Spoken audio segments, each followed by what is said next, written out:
Hi everyone, ఈరోజు మనం accounting terminology basic concepts discuss చేద్దాము. సో ఫస్ట్ ఆఫ్ ఆల్ అకౌంటింగ్లో కొన్ని టర్మ్స్ ఉంటాయి. ఆ టర్మ్స్ మనం తెలుసుకుంటే మనకు ముందు అకౌంటింగ్ చాలా ఈజీగా అర్థమవుతుంది. సో ఒకసారి మనము అకౌంటింగ్లో కొన్ని టర్మ్స్ ఉన్నాయి, అవి తెలుసుకోవడం జరుగుతుంది. First capital. Capital means that amount or assets which is invested in business by businessman or owner of the business. అంటే సో బిజినెస్ ఓనర్ తన సొంత డబ్బులని బిజినెస్లో అంటే వ్యాపారంలో పెట్టినప్పుడు ఆ పెట్టిన అమౌంట్ని ఆ పెట్టిన డబ్బులని క్యాపిటల్ అంటారు. సో అతని డబ్బులు పెట్టుబడిగా పెట్టినప్పుడు దాన్ని క్యాపిటల్ అనడం జరుగుతుంది. Next proprietor, who invest money in business అనంటే ప్రొప్రైటర్ అతను తన సొంత డబ్బులు బిజినెస్లో అంటే వ్యాపారంలో పెట్టుబడి పెట్టినప్పుడు అతనిని మనం ప్రొప్రైటర్ అనడం జరుగుతుంది. ప్రొప్రైటర్ లేదా ఓనర్ ఆఫ్ ద బిజినెస్ అనడం జరుగుతుంది. Next drawings, withdraw money or goods for personal use.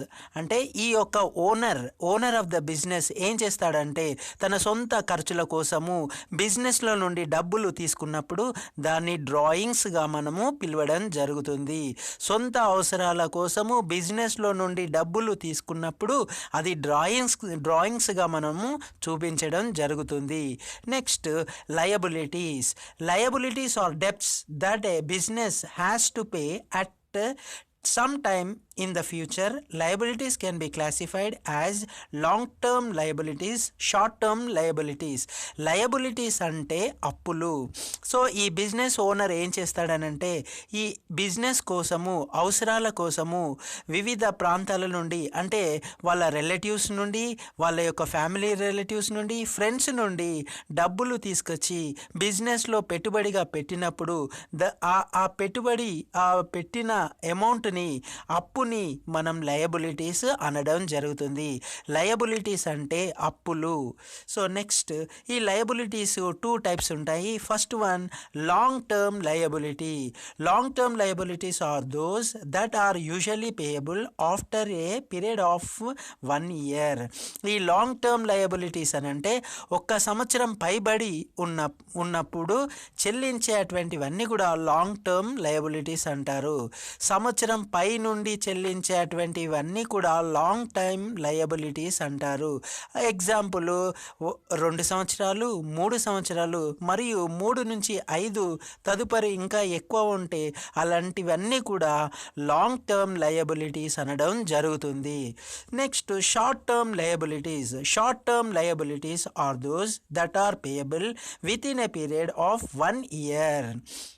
1 సంవత్సరం లోపు చెల్లించేటువంటి అప్పులు అన్నీ కూడా షార్ట్ టర్మ్ లయబిలిటీస్ అంటారు. సో ఎగ్జాంపుల్కి అవి ఏంటి అని అంటే బిల్స్ పేయబుల్.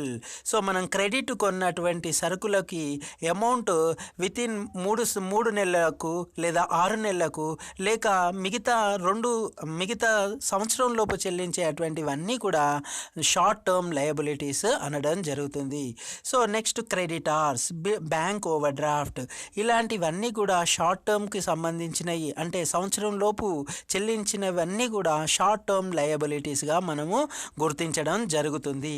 నెక్స్ట్ వచ్చేసి ట్రాన్సాక్షన్. సో ఈ మన అకౌంటింగ్లో ప్రతిసారి మనం ట్రాన్సాక్షన్ అనే వర్డ్ చూడడం జరుగుతుంది. సో ఒకసారి ట్రాన్సాక్షన్ అంటే ఏంటో ఒకసారి చూద్దాం. Any dealing between 2 persons is transaction. అంటే ఒక ఇద్దరు వ్యక్తుల మధ్య జరిగినటువంటి బిజినెస్ యాక్టివిటీని ట్రాన్సాక్షన్స్ అంటాము. ఇద్దరు వ్యక్తుల మధ్య తీసుకోవడం, అమ్మడము లేదా కొనుగోలు చేయడము జరిగినటువంటిది ట్రాన్సాక్షన్ అంటాము. ఇద్దరు వ్యక్తుల మధ్య అది అమ్మడం కానీ కొనడం కానీ జరిగినటువంటిది ట్రాన్సాక్షన్ అనడం జరుగుతుంది. Example purchase and sale of goods by one party to another party. So అది ట్రాన్సాక్షన్ అనడం జరుగుతుంది. సో ఇప్పుడు మీకు ట్రాన్సాక్షన్ అంటే క్లియర్గా అర్థమైంది కదా. ట్రాన్సాక్షన్స్ మరియు 2 టైప్స్గా ఉంటుంది. అది ఏంటివనంటే receipt and payment of cash. Cash transaction. In this transaction, when cash is paid or received అని అంటే క్యాష్ పే ఎప్పుడైతే మనం గూడ్స్ అంటే వస్తువులు కొన్నామో ఇమీడియట్గా క్యాష్ పే చేసినప్పుడు అది క్యాష్ ట్రాన్సాక్షన్ అంటారు. గూడ్స్ తీసుకున్నప్పుడు వెంటనే క్యాష్ చెల్లింపు జరిగినప్పుడు అది క్యాష్ ట్రాన్సాక్షన్ అనడం జరుగుతుంది. క్రెడిట్ ట్రాన్సాక్షన్ అంటే ఎప్పుడైతే మనం గూడ్స్ కొన్నామో ఒక 3 నెలలకి లేదా 6 నెలలకి చెల్లింపు చేసేటువంటిది క్రెడిట్ ట్రాన్సాక్షన్ అనడం జరుగుతుంది. In this case the payment or receipt of cash is kept due date for the period of 1 month or 3 months or for future date.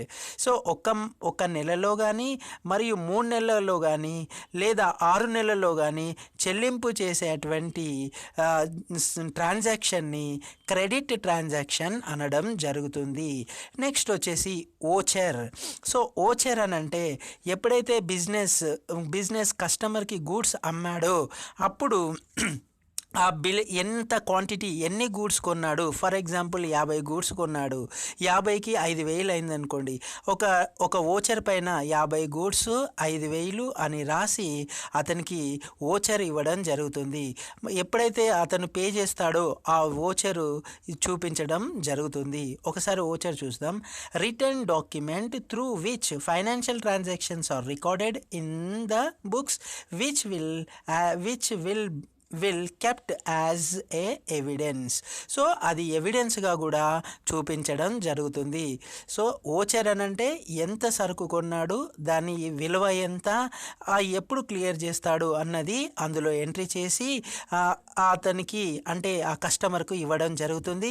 Payment time అది చూపించడం కూడా జరుగుతుంది.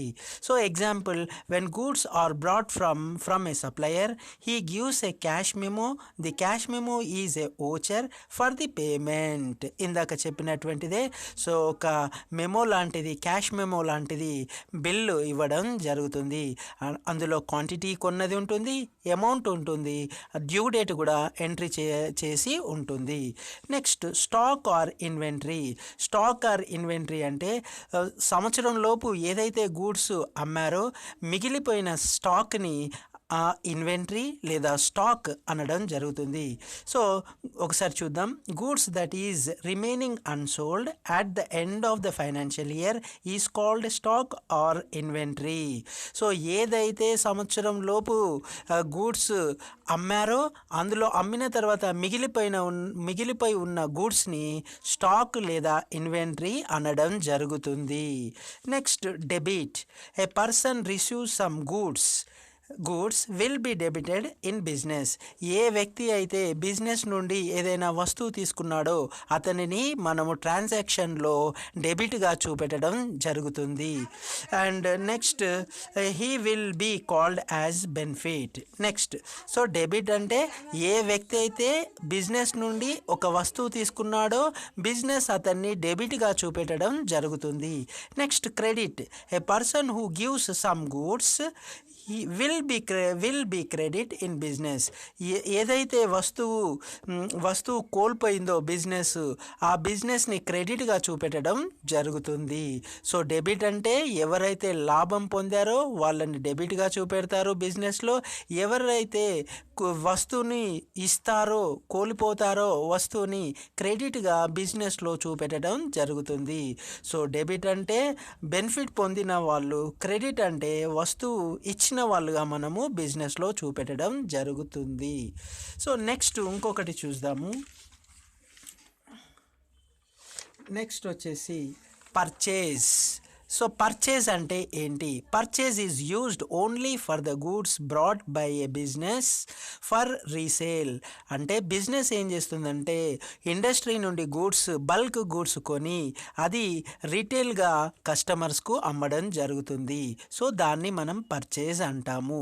Business bulk huge quantity goods కొని industry నుండి కొంటుంది కాబట్టి దాన్ని purchase చేసి మళ్ళీ రీటైల్కు కస్టమర్స్కి అమ్మడం జరుగుతుంది. సో అందులో క్యాష్ పర్చేస్ ఉంటుంది. When company brought goods in cash అంటే నగదుగా కొన్నటువంటివి క్యాష్ పర్చేస్గా అనడం జరుగుతుంది. Credit purchase. When company brought goods in credit అంటే గూడ్స్ క్రెడిట్ ఉద్దరగా కొనడం జరిగినప్పుడు అది క్రెడిట్ పర్చేజ్ అనడం జరుగుతుంది. Next sales. It means sold those products in which the business are company deals in. ఏదైతే గూడ్స్ అమ్మకానికి పెట్టి ఉంటుందో అలాంటివన్నీ కూడా సేల్స్ అనడం జరుగుతుంది. సో బిజినెస్ అమ్మకానికి గూడ్స్ పెట్టినప్పుడు దాన్ని సేల్స్ అనడం జరుగుతుంది.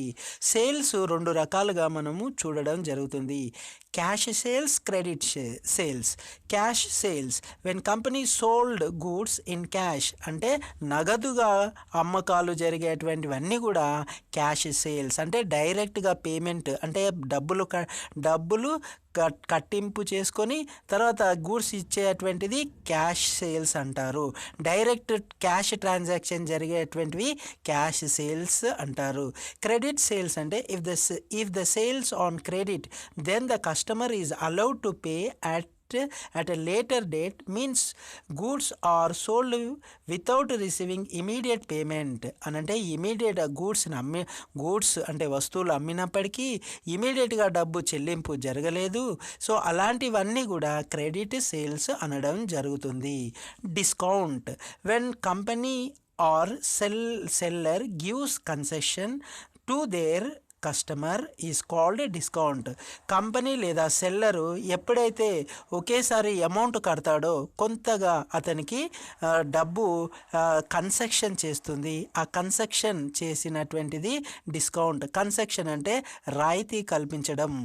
ఆ రాయితీ కల్పించింది డిస్కౌంట్ అనడం జరుగుతుంది.